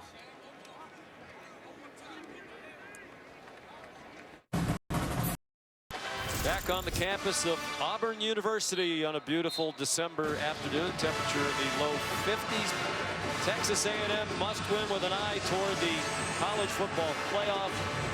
We'll have Jalen Weidemeyer on the sidelines for this 3rd down play. Their favorite target. He was injured on the last play. Tom McShay tells us just had the wind knocked out of him, but he's not in on 3rd and 8. So that means Anais Smith is really the guy to focus on if A&M decides to throw here. They're dancing around like they might blitz. They don't do it much. And they rush just 4. Mond steps up, has some running room. There's the first down. Big play by Mond, who with that run makes history. He goes over 1,500 career rushing yards. Just a great decision. The kind of decision you expect from a guy who has played and started and won as many games as Kellen Mond. A critical run for a first down to keep the drive alive. And Jimbo Fisher's been asking him to do it all day long. 13-yard gain. He joins Tim Tebow with Weidemeyer back in the game, and Dak Prescott is the only quarterbacks in SEC history with 9,000 career passing yards and 1,500 rushing yards. Spiller yanked down by Jordan Peters. Pretty good company. Sure is. Here are the numbers for Tebow at Florida and for Dak at Mississippi State. And now Kellen Mond, who's really #1 in almost every category for quarterbacks at Texas A&M. Not just Texas A&M now, he's among the elite. That's right. With those two. Doing a great job of using all of the play clock right now, too. Short pass, Weidemeyer chopped down in midfield by Zacoby McClain. That's his career high 15th tackle. I think the thing you'll remember most is the non-interception. Yeah, this one here was almost intercepted. I mean, Weidemeyer, that was the freshman Ladarius Tennyson, who was kind of in a position to get a hand on the ball. Weidemeyer came away with the catch. When your Gus smells on, you need to start thinking about the timeouts, don't you? Yeah, you do, unless you get a stop right here. Or even then, you may want to stop it and bring up the punt situation, but you got to get a stop here regardless. 6 out of 9, the Aggies today on 3rd down. This is 3rd and 4. Again, just a 4-man rush. And Mond is on target again. Anais Smith, first down with a couple of yards to spare at the Auburn 44. Had him in a stacked formation with Weidemeyer. That's a good combination. You have your two best receivers stacked together. It's very hard to get press coverage, kind of read what they're doing. Anais Smith finds the first down marker, and Mond gets him the football quickly. Nice awareness of what he needed first down wise by Anais Smith. Auburn electing not to use the timeout here.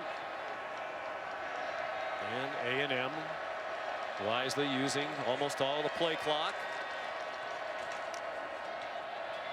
Smith down to the 40-yard line. There's a timeout. There's the first one by Gus. First charge time out of the half. Auburn. 30-second Mentioned timeout. Kellen Mond last week, the worst game of his season, one of the worst of his career, but today he has been very sharp. 18 of 23 throwing the football. He's had timely runs. Hasn't run a lot, but he's been effective when he has run. Jalen Weidemeyer, his tight end, his #1 target, as well as Anais Smith. This is the touchdown he threw to Weidemeyer to open the game. He opened the scoring. It was the lucky one that he got Weidemeyer his second touchdown, but Kellen Mond he's played very solid. I mean, he has played like a vet. But if that's picked off in a situation that isn't as it is right now, there are a lot of the great Aggie fans back there saying, well, here we go again with Kellen Mond, the inconsistency. He's had an excellent year. Sometimes you need to be lucky along the way. He was there. So. It's good to see, too, because Kellen Mond has worked so hard to improve his game. And, yeah, he's not perfect as a passer. He's got a lot of room to improve. He's invited to the Senior Bowl. He's accepted that invitation. He's going to try to make it in the NFL. But what he's doing today is competing and doing whatever he has to do to pick up first downs and keep the ball moving. And to keep his team right where they want to be at the #5 ranking.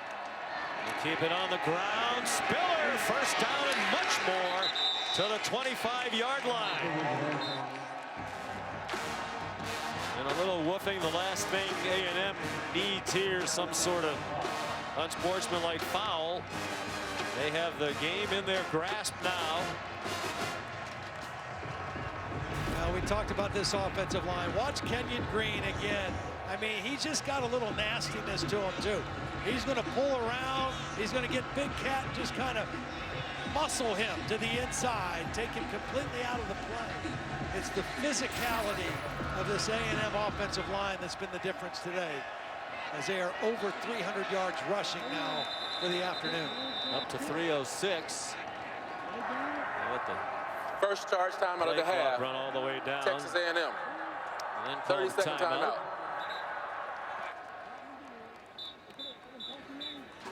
Well, Jimbo Fisher, national championship winning coach at Florida State. It didn't end well there for him, but Texas A&M hired him because they want to win national championships. He believes they've gotten better every year. Here they are in year 3. Most of the people making the big plays are young.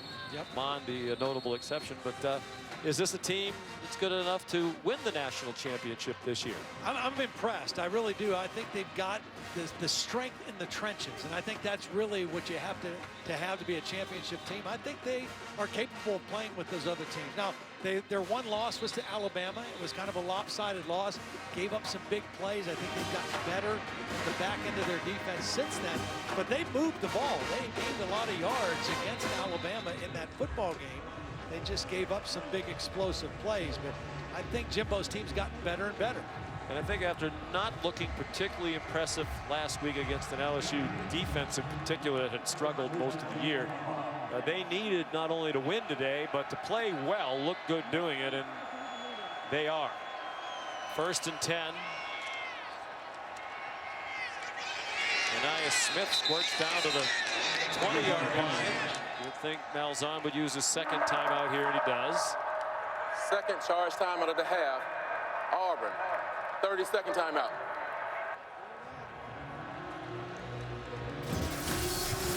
Well, we have talked from start to finish about the offensive line. Front side, back side, they work well together. A lot of inside runs, and it's really their ability to not only get to the second level on the play side, but to cut off defenders on the backside. That's what opens up so much running game for Texas A&M. I've been very, very impressed, not just today, but watching them on film coming into this ball game of how well they've played. And again, when you get to this point in the year, Sean, and your offensive line, the same 5 guys start every game and they're healthy, that is a huge advantage as you try to make a big push towards the end of the year. Well, we talked about at the beginning of the game, the advantage that Jimbo Fisher felt they had was along the line of scrimmage on both sides of the ball. You know, they have veterans on the offensive and defensive line. Auburn does not. You know, Auburn's been content to rush with 4 most of the day and have done very little to impact Kellen Mond when he has dropped back to pass. 2nd and 5, Auburn in desperate need of a stop. Anais Smith to the 18-yard line.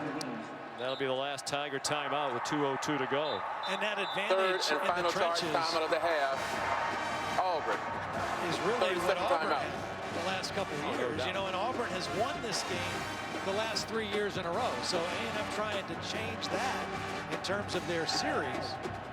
It was a veteran offensive line last year for Auburn. And we mentioned Brown and Davidson, high draft choices on the defensive line off the Auburn team a year ago, now in the NFL.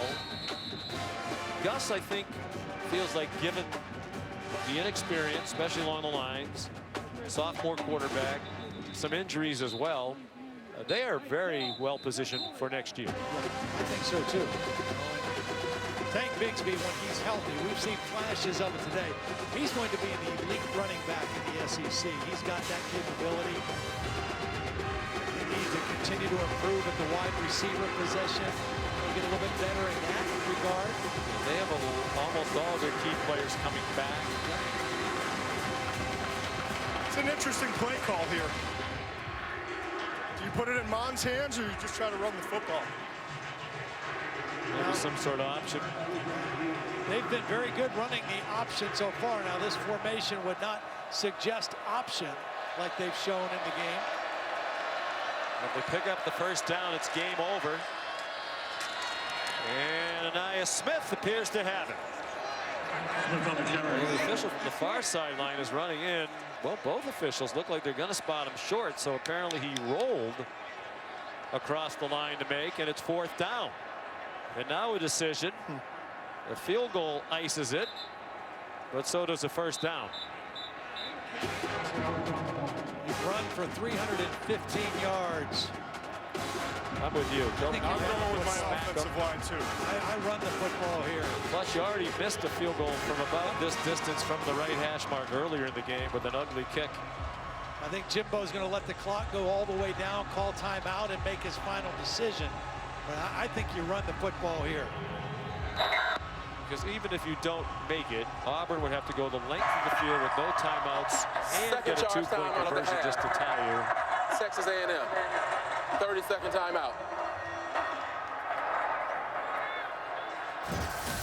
Seth Smalls had a solid season. They haven't called upon a lot. He was 6 for 7 for the year before today. But this one looked like a top and shade tee shot.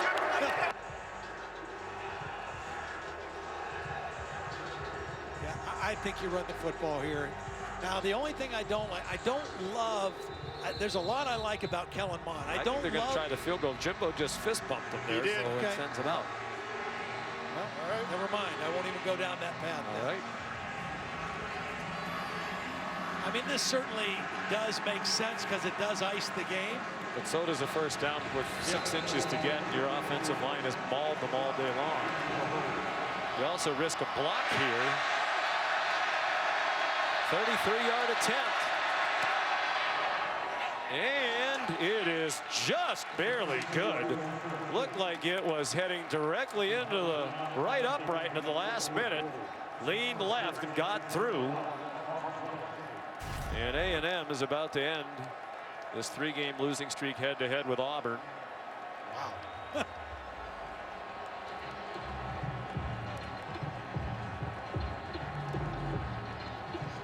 And Auburn is going to lose back-to-back games for the first time since 2018. It's an impressive performance by A&M. You know, they're coming off a game after a 21-day layoff. They played good defense against LSU, but not good offense. And they came out today. They've been pretty complete on both sides of the ball. Kellen Mond, very solid. Isaiah Spiller, tough running. Offensive line, very impressive. And again, they played defensively without their leading sacker. Michael Clemens did not play in the football game, out with a foot injury. They hope to get him back.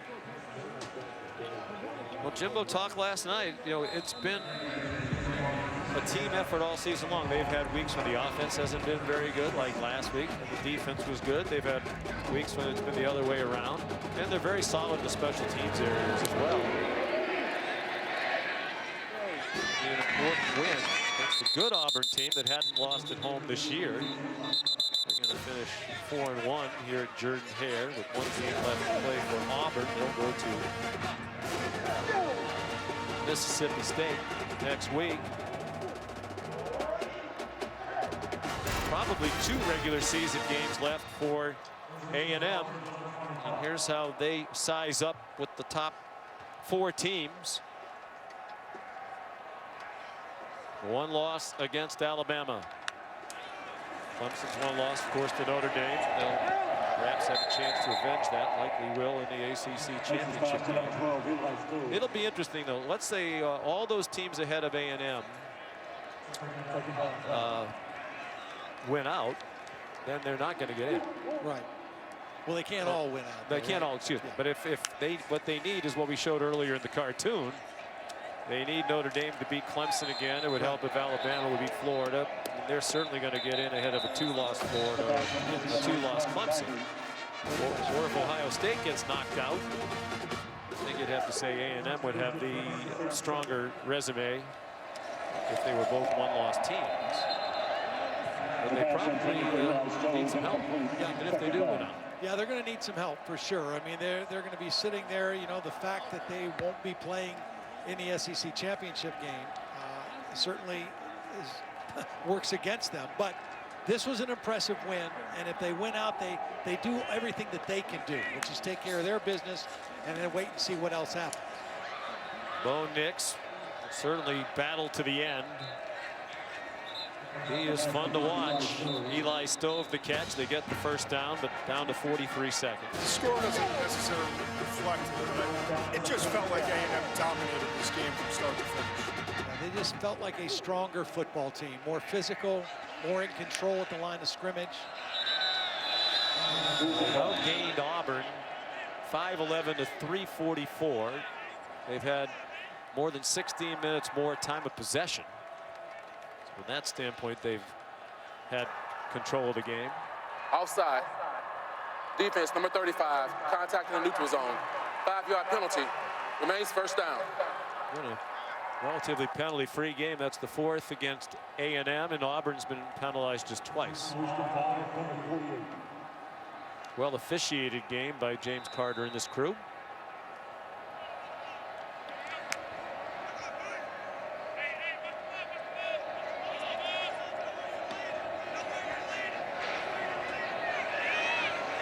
Scheduled to play Ole Miss. The schedule just revamped this week by the SEC. Nix in trouble. Can't go down in bounds, and he does. It was Aaron Hansford who pulled him down. Loss on the play, and the clock runs under 30 seconds to go. Of course, Ole Miss has paused its football activities, but they expect to resume them on Wednesday of this coming week. So perhaps they'll still be able to play that game at A&M next Saturday, and then A&M scheduled to finish at Tennessee on the 19th. Now, if Alabama were to lose a couple times and A&M was in the championship game, they'd go to the championship game on the 19th. But that's not likely to happen.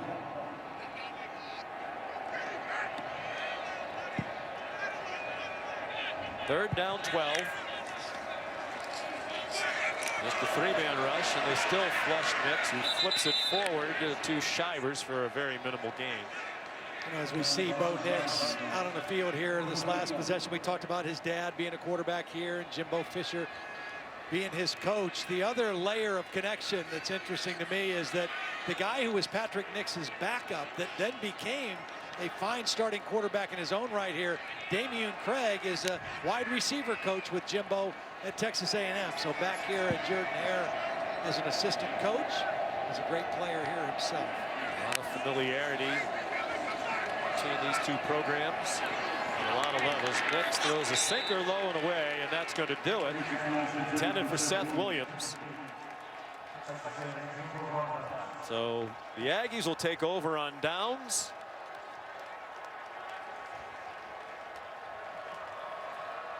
And another huge win. And they needed that kind of signature win to have everybody buy in. They got that against Florida. Yes.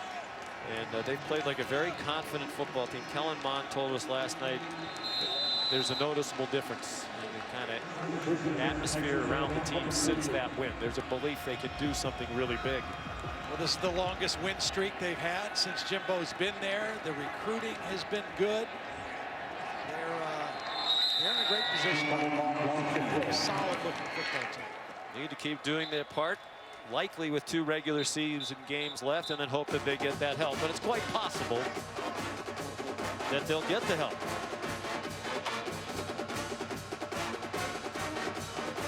(31-20) is the final. A&M finishes the game with 510 yards of total offense. Mond 18 out of 23 for 196 and 2 touchdowns. He also ran for one, his 20th rushing touchdown of his career.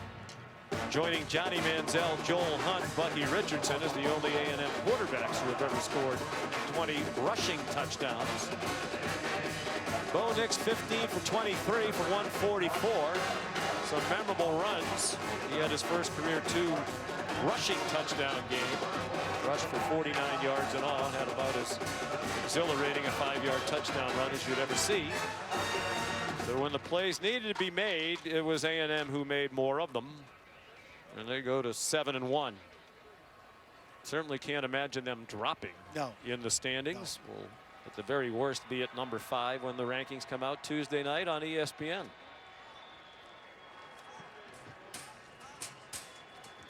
In just a moment, we'll hear from Jimbo Fisher. They had exactly 16 minutes of an edge in time of possession. They held the ball for 38 minutes to 22 for Auburn. Here's Allison Williams. Thank you guys very much. Coach Fisher, Auburn was able to keep this close for much of the game. What enabled your guys to pull away and get this road I win? just think we're growing up as a team and understanding how to play. The momentum swings don't bother us as much anymore, and we're learning to play the next play, do what you control, and answer and drive. Had a big, when 17 to when they were ahead, and we got them stopped for a field goal. Then we could go get the drive. Then we got another drive. Then we got another drive, and got first downs and 8 o'clock. Critical plays in the game. Our guys are growing up and knowing how to play those plays. What impressed you the most about your offense and what you guys were able to do in the run game? The consistency, the diversion of runs we had, the consistency and the different things we did, the packages, and how hard our guys run. Our offensive line did a heck of a job, and we blocked well up front. What will your message be to this team about the focus and mentality they need to close out the season and position themselves for the playoffs? Get ready to play Ole Miss next week. This lasts for 24 hours in the morning. We get ready to play one game at a time. Thank you, Jimbo. Thank you. He deserves a lot of credit. He's a terrific game manager, play caller, puts his players in position to best utilize their skills. Big win for A&M. Very much alive in the college football playoff picture. 31-20, the final score. For the two Todds and Allison, Sean sending you back to the studio once again. Here's Matt Berry.